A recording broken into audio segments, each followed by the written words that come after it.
እንዳትጠጋኝ። ብታውቅብህ ምን እንደሚፈጠር መቼም ላንተ አልነግር። ባክሞኝ ነገር ናት። ከኔ ያዛት ፍቅር ውር አድርጓታል። ስለኔ ክፉ ነገር ለመስማት ራሱ ፍቃደኛ አይደለችም። ብትጠነቀቅ ጥሩ ነው። ለማንኛውም እንሂድ። ስማ ኤቴ ምን ታርጊው ነው? አታስብ፣ እኔ ጋ ነው ያው። ኦ የትየው ነው ያልኩ ነበር።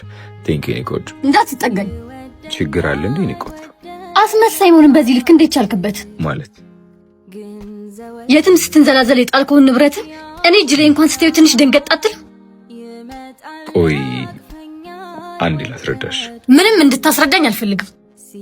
አይዞህ አልወቅስም። ይሄ ሁሉ የኔ ስህተት ነው። ሳብ የሚለኝን ብሰማማ ኖሮ ዛሬ የገዛ ጓደኛዬ ጋር ተኝታ አላገኘህም ነበር። አየክ፣ የምትንዘላዘልበትን ቦታ እንኳን አትመርጥ። ረፍዶም ቢሆን እንኳንም አወኩክ። እንዳንተ አይነት ወንድ ነው ቤተሰቦችን የትን በትኖ የሚያስቀረው።